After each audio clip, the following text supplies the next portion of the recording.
ಇಲ್ಲಿ ಅವು ಜಿಲ್ಲಾ ಮಧ್ಯವರ್ತಿ ಬ್ಯಾಂಕಿನ ಎಂಪ್ಲಾಯಿಗಳು ಅವರವ್ರ ವಿನಿಯನದಲ್ಲಿ ಏನೋ ಸ್ವಲ್ಪ ಸಮಸ್ಯೆಗಳಿದ್ದು ಅದನ್ನು ಇಲ್ಲಿ ಚರ್ಚೆ ಮಾಡಲಿಕ್ಕೆ ಅವರೇ ಬಂದರು.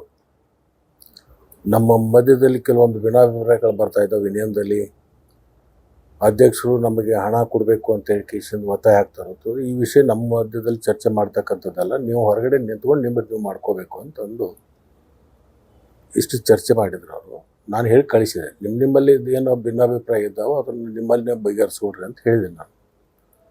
ಆಮೇಲೆ ಹೊರಗೆ ಅಲ್ಲಿ ಶ್ರೀಕಾಂತ್ ಆಲೂರು ಅಂತಕ್ಕಂಥ ಒಬ್ಬ ಹುಡುಗರು ನಮ್ಮ ಕಾರ್ಯಕರ್ತ, ಈ ವಿಷಯ ಇಲ್ಲಿ ಯಾಕೆ ತಂದಿರಿ, ಅದು ನಿಮ್ಮಲ್ಲೇ ಬಗೆಹರಿಸ್ಕೊಡ್ರಲ್ಲ, ಸಾಹೇಬ್ರ ಕಡೆ ಯಾಕೆ ತಂದಿರಿ ಅಂತ ಕೇಳಿದಾಗ ಅವಾಗ ಆವಾಜ್ ಶಬ್ದದಿಂದ ಬೈದರು.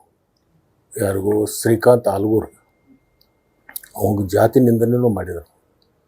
ಆಮೇಲೆ ಅವರವರಿಗೆ ಅದು ನೂಕಾಟಾಗಿ ಆಮೇಲೆ ಇಲ್ಲಿಂದ ಹೊರಗೆ ಕಳಿಸಿದನು. ಇನ್ನೇನೋ ಇದ್ರೂ ಜಗಳ ಮಾಡ್ಕೊಂಡು ಹೋದ್ರೆ ಹೊರಗೆ ಹೋಗ್ರಿ ಅಂತ ಕಳಿಸಿದ್ವಿ.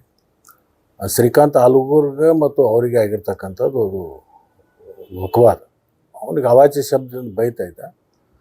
ಅದನ್ನು ನೋಡಿ ಅವರು ಕೈ ಮೆಲಾಸಕತ್ತಿದ್ರು. ನಮ್ಮ ಹುಡುಗರು ಎಲ್ಲರೂ ಕುಡುಗಿಸಿದ್ದು ಹೊರಗೆ ಹೋಗ್ರಿ ಇಲ್ಲಿಂದ ಬೇಡ ಅಂತ ಹೇಳಿ ಕಳಿಸಿದ್ದು ಇಷ್ಟೇ ಬಿಟ್ಟರೆ ನಮಗೇನಾದ್ರು ನಮಗೆ ಅದಕ್ಕೇನು ಸಂಬಂಧ ಇಲ್ಲ.